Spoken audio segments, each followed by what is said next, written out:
बिस्मिल्लाहिर्रहमानिर्रहीम। अस्सलाम वालेकुम तमाम स्टूडेंट्स, उम्मीद करती हूँ आप सब खैरियत से होंगे। आज जो है हमारा लेक्चर टॉपिक वो प्लाज्मा पे डिपेंड कर रहा है। प्लाज्मा हम पढ़ेंगे चैप्टर 3 ब्लड के अंदर। हमने स्टार्ट किया हुआ था मुख्तलिफ़ किस्म के सेलुलर पार्ट जिसमें ब्लड सेल्स हम पढ़ रहे थे। आज हम नॉन सेलुलर पार्ट के बारे में पढ़ेंगे जिसमें प्लाज्मा शामिल है और इसमें क्या क्या होगा, what is plasma, composition of plasma, functions of plasma components. देखिए यहाँ पे जैसे तस्वीर में दिखाया गया है कि आपके बॉडी के अंदर बहुत से सेलुलर पार्ट भी मौजूद होता है जिसमें प्लेटलेट्स हैं, जिसके अंदर होती हैं RBCs एंड WBCs। और नॉन सेलुलर पार्ट जो हमने बताया था 55% होता है, उसमें प्लाज्मा होता है, जबकि जो सेलुलर पार्ट है वो 45% है। ये हमने अपने प्रीवियस लेक्चर्स में पढ़ा था। और सेलुलर पार्ट में ब्लड सेल्स होते हैं, red blood cells, white blood sales and platelets. पूरा अगर हम ब्लड को देखते हैं, देखिए रेड अपीयरेंस में नज़र आता है क्योंकि इसमें RBCs की वजह से, RBCs में हीमोग्लोबिन होता है, हीमोग्लोबिन में हीम होता है और हीम आयरन को अटैच करा होता है, तो अब रेड कलर शो करता है खून, क्योंकि इसमें RBCs मौजूद होते हैं। ये जो पूरा ब्लड है इसका हम जब डिवाइड करते हैं तो इसमें 55% प्लाज्मा होता है और 45% सेलुलर पार्ट होता है जिसके अंदर सेल्स होते हैं, ब्लड सेल्स होते हैं। अब ब्लड सेल्स में हमने पढ़ लिया कौन कौन सी चीज़ें होती हैं सेलुलर पार्ट के अंदर के। ल्यूकोसाइट्स होते हैं जिन्हें WBCs कहते हैं, प्लेटलेट्स होते हैं जिन्हें थ्रोम्बोसाइट्स कहते हैं, और RBCs होते हैं जिन्हें एरिथ्रोसाइट्स कहते हैं। फिर नॉन सेलुलर पार्ट की तरफ आ जाए जो कि 55% है, उसमें मौजूद होता है प्लाज्मा। अगर हम इसको अपीयरेंस के हिसाब से देखें तो प्लाज्मा लाइट येलोइश कलर का नज़र आ रहा है इसमें कंपोनेंट्स में, जो कि अपर लेयर के ऊपर मौजूद है। और मिडल वाली आप टेस्ट ट्यूब को देखें, इसके सबसे ऊपर जो है प्लाज्मा है जो कि लाइट येलोइश कलर का नज़र आ रहा है फ्लूइड। नीचे इसके सेलुलर पार्ट है जो रेड कलर का नज़र आ रहा है। ठीक है, अगर हम इसे डिवाइड करते हैं मुख्तलिफ़ किस्म के कंपोनेंट्स में तो अप्रॉक्सीमेशन 91 से 92% तक वाटर होता है प्लाज्मा के अंदर। मोस्टली वाटर होता है, आपकी बुकलेट में 91 से 92% रेंज दी गई है। अमूमन 91% भी होता है या फिर 92, इसके एक रेंज मुकर्रर है। इसके अलावा क्या होगा, बाकी के रिमेनिंग जो 8 से 9% बच जाते हैं उसमें होते हैं प्रोटीन्स और अदर सब्सटेंस। कुछ दूसरे सब्सटेंस मौजूद होते हैं इसके अंदर, जिसमें प्रोटीन्स भी होंगे, कुछ नमकियात भी होंगी, साल्ट्स, ग्लूकोज, फैट्स हो सकते हैं, या कुछ यूरिक एसिड, यूरिया, आपकी रिस्पायरेटरी गैसेस भी हो सकती हैं। मुख्तलिफ़ किस्म के कंपोनेंट शामिल हो जाते हैं बाकी के पोर्शन में जो 8 से 9% है। अब यहाँ पर आप देखिए लास्ट वाली टेस्ट ट्यूब में प्लाज्मा जो कि मिडल में ऑफ वाइट था, यहाँ पर 91% वाइट कलर जो है ये वाटर को जाहिर कर रहा है, और इसके ऊपर वो अदर कंपोनेंट्स हैं जो 8 से 9% हैं, जो कि ऑर्गेनिक या इनऑर्गेनिक सब्सटेंस हो सकता है, सॉलिड पार्ट हो सकता है। नीचे रेड कलर जो है वो सेलुलर पार्ट जाहिर कर रहा है जिसमें सेल्स हैं, leukocyte, platelets and erythrocyte. Mostly erythrocytes होते हैं, स्मॉल अमाउंट होती है ल्यूकोसाइट्स एंड प्लेटलेट्स की। ये थे कंपोनेंट्स ऑफ ब्लड जो हम पहले भी डिस्कस करते रहे। अब हमारा जो मेन टॉपिक है वो है प्लाज्मा। प्लाज्मा क्या चीज़ है? प्लाज्मा दहकीकत एक ये हल्के येलोइश रंग का एक माया होता है जिसमें अमूमन 91 से 92% जो है वाटर होता है। रिमेनिंग हलशुदा या उसमें मौलिक शुदा अज्जा होता है जो कि ऑर्गेनिक या इनऑर्गेनिक हो सकता है, सॉलिड पार्ट हो सकता है इसका। अब उसके अंदर डिफरेंट किस्म के अदर कंपोनेंट्स भी हैं, जैसे नमकियात हो गया, खुराक हो गया, ऑक्सीजन गैसेस, फासिद मादे, हार्मोन्स मौजूद होते हैं बाकी के पोर्शन के अंदर। तो हम कह सकते हैं क्या है plasma? Plasma is a liquid portion of blood, is 92% of water, also contain nutrient, gases, vitamins and plasma protein। क्या है? लिक्विड पोर्शन है आपके ब्लड का। आपके जो सेल्स हैं, ब्लड सेल्स हैं, उसके इर्द गिर्द ये माया फैला हुआ होता है, इसको हम प्लाज्मा कहते हैं। ये उन red blood cell, white blood cell, platelets के इर्द गिर्द फैला होता है। ये फ्लूइड टाइप कंसिस्टेंसी होती है इसकी, ये लिक्विड पोर्शन होता है, तो इसको हम कहेंगे plasma. The liquid portion of blood is 92%, also contains nutrients, gases, vitamins and plasma proteins. ये सब इसके अंदर मौजूद होते हैं। प्लाज्मा के बारे में और फर्दर इन्फॉर्मेशन लेंगे। क्या है plasma? Is the liquid part of your blood in which red blood sales and platelets float. Plasma क्या है? लिक्विड पार्ट है जिसके अंदर आपके रेड ब्लड सेल या प्लेटलेट जो फ्लोट कर रहे होते हैं, तैर रहे होते हैं उसके अंदर, क्योंकि इर्द गिर्द उन सेल्स के प्लाज्मा मौजूद होता है और ये फ्लूइड पार्ट, लिक्विड पार्ट है। Plasma is a mostly water but the proteins it contains are necessary for life. होता है तो इसमें वाटर है, जैसे आरबीसीज ऑक्सीजन कैरिंग करने का काम करते हैं और ऑक्सीजन कितनी इंपॉर्टेंट है टिश्यूज़ के लिए। तो या डब्ल्यूबीसीज जो हैं इन्फेक्शन से फाइट करते हैं या इन्फेक्शस डिजीज़ नहीं होने देते हमारी बॉडी के अंदर। ये प्लेटलेट्स हम कहते हैं क्लॉटिंग में मदद दे रहे हैं, तो खून को ज़ाया होने से बचाते हैं जब कोई इंजरी हो जाती है। तो प्लाज्मा भी इम्पॉर्टेंट है हमारे लिए क्योंकि इसमें कुछ ऐसी चीज़ें प्रेजेंट होती हैं जो कि हमारी लाइफ के लिए नेसेसरी हैं, हमारे नरिशमेंट के लिए नेसेसरी हैं। Some of these proteins are clotting protein. इनमें से कुछ ऐसी भी हैं जो क्लॉटिंग में भी काम कर रही हैं। देखिए फर्दर इन्फॉर्मेशन लेंगे प्लाज्मा के बारे में। Plasma is a pale yellow fluid that consists of about 29% water and 8% other substance such as protein, ions, nutrients, gases and waste products। ये हम पहले ही पढ़ चुके हैं। आप इसे एज अ डेफिनेशन भी यूज़ कर सकते हैं। इससे पहले वाली जो स्लाइड में स्टेटमेंट थी उसे भी एज अ डेफिनेशन यूज़ कर सकते हैं, जो आपको ईजी लगे आप याद कर लीजिएगा। Plasma is a colloidal solution which is a liquid containing substance that do not settle out of solution. Most of the suspended substance are plasma proteins which include albumin, globulin and fibrinogen। Plasma क्या है? एक ऐसा colloidal solution है। अमूमन इसके अंदर बहुत सारी चीज़ें जो हैं मिक्सअप होती हैं, कोर्स पार्टिकल्स में मिक्सअप होते हैं जो कि, और बहुत सारे सब्सटेंस है जो अमूमन नीचे सेटल डाउन नहीं होते। अब जब हम किसी टेस्ट ट्यूब में ब्लड लेते हैं और उसको सेंट्रीफ्यूग करते हैं, सेंट्रीफ्यूग का मतलब होता है हमने अगर मुख्तलिफ कंपोनेंट्स को अलहदा करना हो तो ये मेथड अपनाया जाता है। हम इसे सेंट्रीफ्यूग करेंगे, उसके बाद हम जब मुख्तलिफ किस्म के कंपोनेंट्स अलहदा करेंगे तो सबसे नीचे वाली जो लेयर बनती है वो आरबीसीज की बनती है और टॉप के ऊपर लिक्विड आ जाता है जिसे हम प्लाज्मा कहते हैं। मिडल में होते हैं white blood sales and platelets, जैसे इसमें टेस्ट ट्यूब में दिखाया गया। जो टॉप के ऊपर लिक्विड आया है, येलोइश फ्लूइड जो आया है वो प्लाज्मा है और इस प्लाज्मा के अंदर और भी कुछ सब्सटेंस सस्पेंडेड होंगे, लाइक प्रोटीन्स मौजूद होंगी, एल्बुमिन, ग्लोबुलिन या फाइब्रोनेजिन जो प्रोटीन्स हैं वो मौजूद होंगी। Plasma volume remains relatively constant. अमूमन एक प्लाज्मा का जो वॉल्यूम होता है वो कांस्टेंट रहता है normally. Water intake through the digestive track closely match water loss through the kidney, lungs, the digestive track and skin.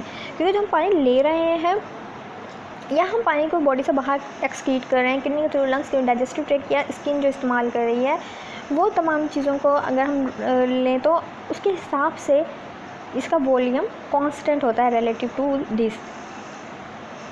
फिर आगे क्या है प्लाज्मा। प्लाज्मा 55%, जैसा कि हमें मालूम है।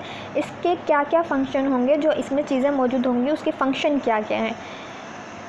कॉन्स्टिट्यूट देखें, वाटर सबसे मेजर जो इसमें कंपोनेंट है वो वाटर है। काम क्या करता है उसका काम होगा solvents for carrying other substance. Fluid क्या है? तो क्या इसमें जो सॉल्वेंट्स होंगे वो कैरी करने का काम कर रहा होता है, दूसरी जगह ले जाने का भी काम कर रहा है, फ्लो करवाने का भी काम कर रहा है। Solvent for carrying other substance, इसमें दूसरी सब्सटेंस हल हो जाते हैं जो कि ये कैरी किया होता है। साल्ट्स में क्या है? सॉलिड सब्सटेंस है, सही, सॉलिड सब्सटेंस है। और सॉलिड सब्सटेंस में आयंस हैं, सोडियम, पोटाशियम, कैल्शियम और मैग्नीशियम, क्लोराइड, बाइकार्बोनेट।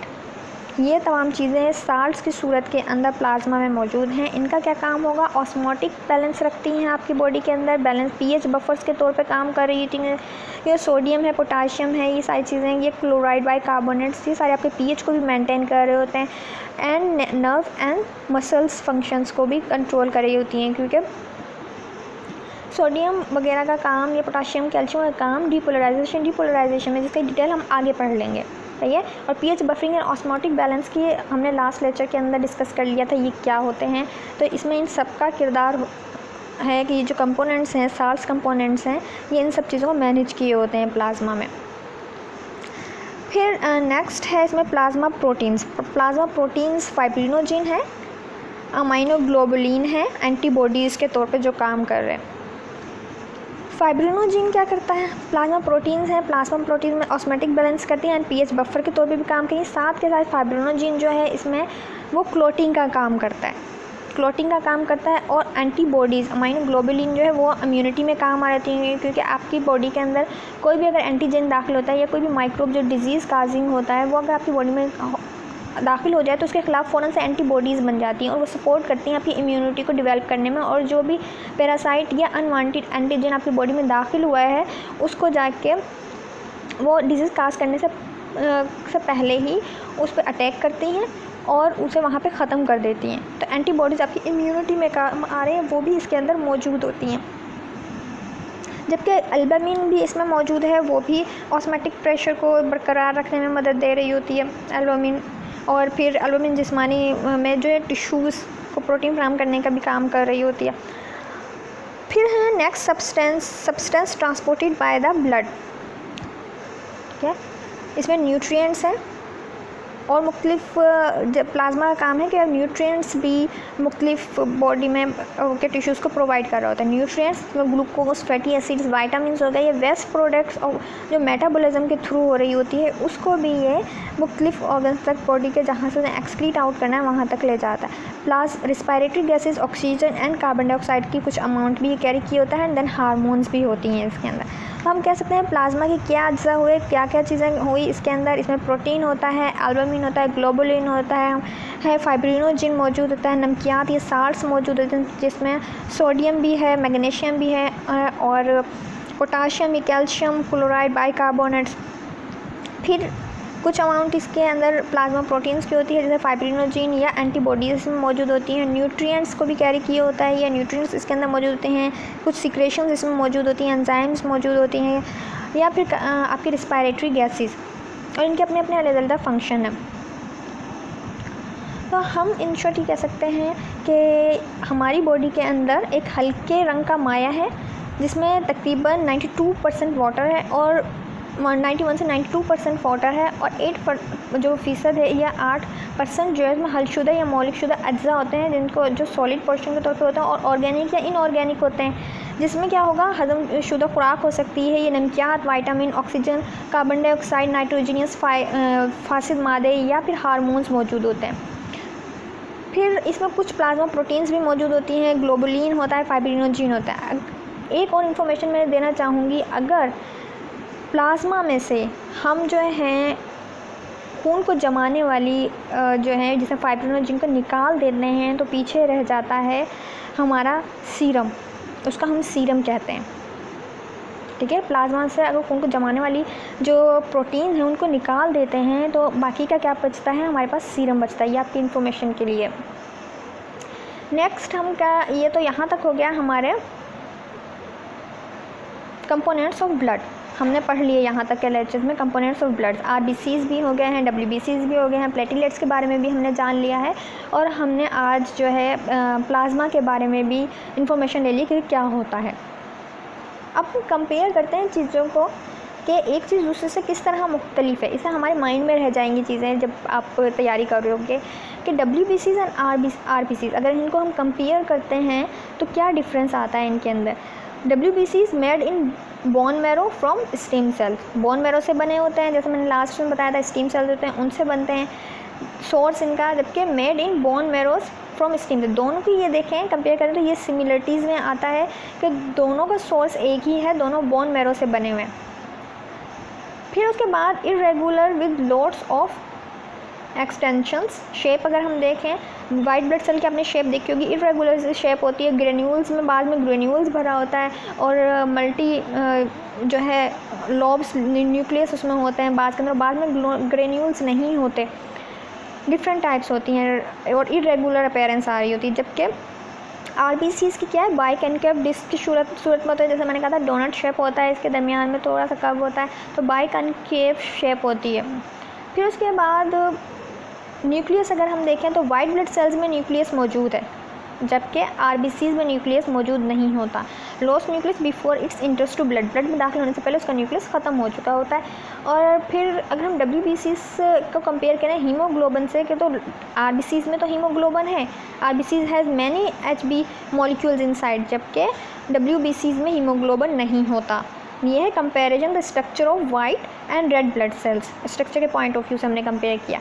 अगर हम पूरे अपने टॉपिक्स को समराइज करते हैं कि हम किस तरह देखें इन तमाम चीज़ों को, तो आप देखोगे कि सेल्स को अगर हम किस तरह देखें तो red blood cells, white blood sales and platelets, ठीक है। इनका अगर हम डिफरेंस करते हैं तो शेप देखें, बाइकनकेव शेप होगी रेड ब्लड सेल्स की, वेरिएबल शेप्स हैं, बहुत सी शक्लों में पाए जा रहे हैं, क्योंकि कोई ग्रेनुलर, कोई किसी में ग्रेनुलर, किसी में मल्टी लोब्स न्यूक्लियस मौजूद है, किसी में रेगुलर शेप का न्यूक्लियस मौजूद है। तो वाइट ब्लड सेल्स की शेप वेरिएबल होती है, मुख्तलिफ होती है हर एक की। प्लेटलेट्स की टीनी सेल्स फ्रेगमेंट्स होते हैं, सेल्स के ही फ्रेगमेंट्स होते हैं दरहकीकत ये छोटे छोटे।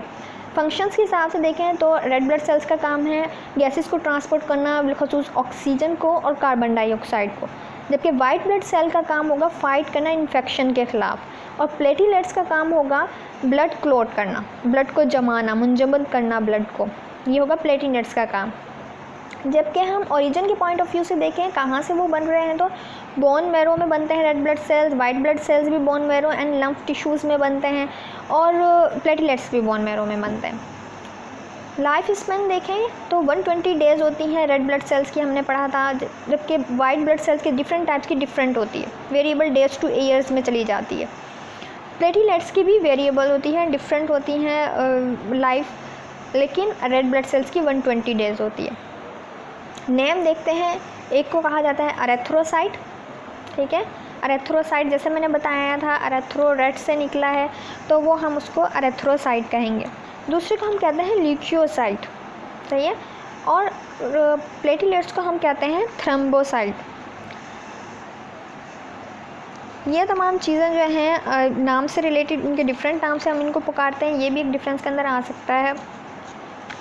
तो ये हम कहेंगे कि ये समरी हो गई हमारी, जो हमने सेलुलर पार्ट पढ़ा था, और नॉन सेलुलर पार्ट हमने आज ही पढ़ा है। जैसे कि हमने कहा प्लाज्मा होता है हल्के बिल्कुल लाइट येलोइश कलर का एक फ्लूइड होता है जो कि ब्लड सेल्स को घेरे हुए होता है, उसके इर्द गिर्द मौजूद होता है। कंपोजिशन के हिसाब से देखें तो इसके अंदर बहुत सारी चीज़ें होती हैं, प्रोटीन्स भी होती हैं, जिसमें एल्बुमिन भी हो गया, ग्लोबुलिन भी हो गया, एंड फाइब्रिनोजिन, नमकियात भी, साल्ट्स मौजूद होते हैं, सोडियम, मैग्नीशियम, कैल्शियम और बहुत सारे। इसके अलावा कुछ फैट्स में मौजूद होते हैं, ग़िज़ाई अज्जा, फूड न्यूट्रिएंट्स ये भी मौजूद होते हैं, गैसेस ट्रांसपोर्ट का काम भी कर होता है, एंजाइम्स एंड सीक्रेशंस भी इसमें मौजूद होती हैं। ये हमने आज के लिए, ये आज का टॉपिक समराइज्ड हो गया हमारा। यहाँ तक हमने सेलुलर और नॉन सेलुलर पार्ट जो है ब्लड का कंप्लीट कर लिया है। फिर आपके लिए मैंने पहले भी आपको असाइनमेंट दी थी, आप लोग ड्रा करेंगे ब्लड सेल्स को, जो हम पहले डिस्कस कर चुके हैं, और आज भी हमने उसको दोबारा से समराइज किया है टॉपिक को। मुख्तलिफ़ किस्म की शेप्स हैं हर ब्लड सेल की। अगर वाइट ब्लड सेल्स हैं तो उसमें ग्रेन्युलोसाइट्स भी हैं और एग्रेन्युलोसाइट्स भी हैं, उसमें भी डिफरेंट शेप मैंने आपको बताई थी, शेप मैंने आपको दिखाई भी थी। आप जो है वहाँ से देखकर इन्हें ड्रा कर सकते हैं। तो आप अपनी नोटबुक के ऊपर ड्रा करेंगे इनको, साथ के साथ जो टेस्ट ट्यूब में मैंने दिखाया कि प्लाज्मा की लेयर दिखाई है, आरबीसीज़ की लेयर दिखाई है, और वाइट ब्लड सेल दरमियान में प्लेटलेट्स मौजूद हैं, उसको भी आप ड्रा करोगे। उम्मीद करती हूँ आपको समझ में आया होगा टॉपिक। अपना टाइम देने का शुक्रिया। अल्लाह हाफिज़।